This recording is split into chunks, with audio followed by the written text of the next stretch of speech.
What's going on, guys? Tyler5310 here, and tonight I'm coming to give you guys a bit of an update on the T7500, aka probably my main computer for a long time.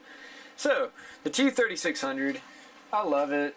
I really do. It's seriously a good computer, but the E5 2690 just does not do what the CPU in this thing will do, and it's a shame because I love that computer's form factor and all that, but I love this form factor as well. I'm just super picky, that's all there is to it. So I'm going to give you guys a bit of an overview on what's changed on here. So I've got a Blu-ray drive for it because my girlfriend likes Blu-rays and whatnot. I've still got the LG optical. I've got the IC dock 4 2.5 to 1 5 1/4 drive, along with the, well, if it'll focus, there we go. I've still got the, well, I don't actually think I've ever showed you guys this. So it's a floppy drive that's also got a media card reader built in, and all that jazz. So let's take a look inside of it right quick, actually. So this is where the vast majority of the differences have been made at. So of course, I've still got the X5690s there and there.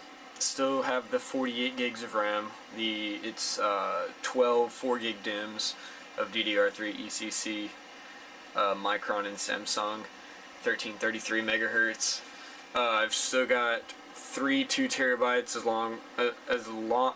well as a single 1 terabyte. Up front, I've got a 480 gig SSD, a 256, a 120, and a 500 gig.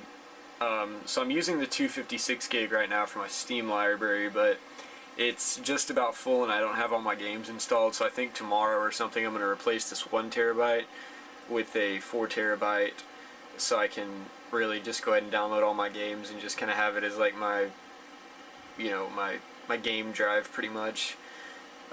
Still got the Zotac 980 amp. It's still killing it, just like it was when I got it for the $100 I paid for. I'm sure someday I'll see this video like 4 years down the line and be like, good lord, I paid $100 for a 980, but either way. In here we have a Dell H310 SAS card, which allows me to have, with this configuration, 8 SATA 6 or SATA 3 6 gigabit per second connections, so all my drives are running at full bandwidth now. And it's meant to go in like a 2U or 4U rack where there's a lot more directed cooling on it, so it runs hot when there's not direct cooling on it. So I've also got this, it's a StarTech PC or a expansion card bracket fan, just a little blower style fan that pulls hot air off the heat sink of there. It's got Cryonaut on it as well, so I'm really trying to get as good of, thermal capacitance out of it as I can. Down here is still the Intel Pro 100 or Pro Gigabit card. It's got good packet management, so it kind of helps for bandwidth allocation and all that. Up here we have an Orico 7-port USB 3.0 card, which is pretty good because I have a USB 3 card reader for importing large 1080p and 1440p files when I make long videos that I never upload because I'm bad about it.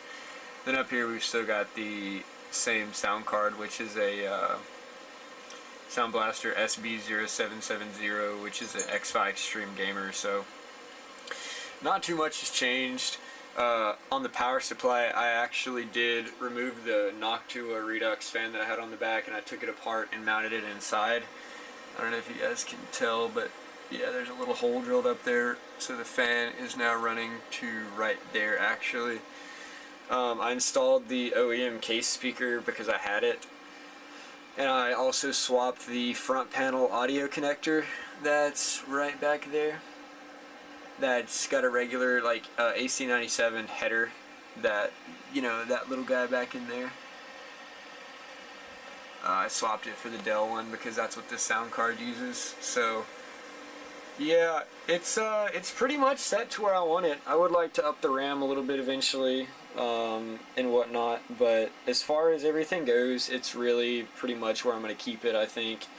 I would like to experiment with doing some type of a RAID 0 setup with 2, maybe 480 gig SSDs, or with the prices now I could do two 1 terabytes for like under $300. It's really crazy, but that's what this H310 card in here is really good for, is running RAID setups and all that. And of course it works as a typical HBA pass-through as well, which is what I'm pretty much using it as.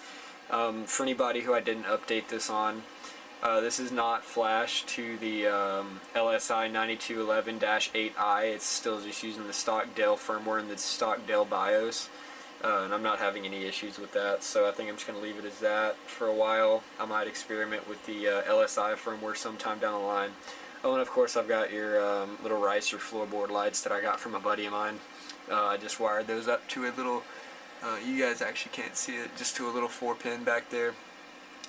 So the only thing about the 980 that I'm running into right now is actually the video memory. It's only got 4 gigs, and with my monitor setup, I've got 3 1080p's and a 1440p monitor, and just general tasks use up like half that. When I go into games running at 1440p, it really uses up a good bit of video RAM for, you know, running them at high settings and all that. Not even just high settings, just native resolution. So yeah, expect something maybe in a year or so. I don't know. This 980 is fine. I don't have much time for games anyways, and the stuff I do play runs just fine. So yeah, super awesome platform. I highly recommend the T7500. This thing has literally room for anything. You could put any graphics card in here you want.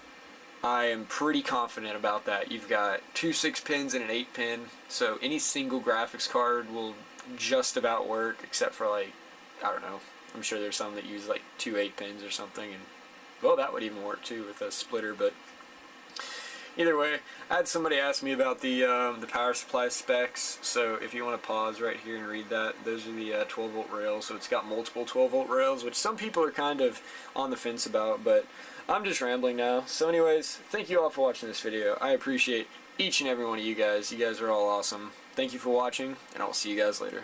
Peace, guys.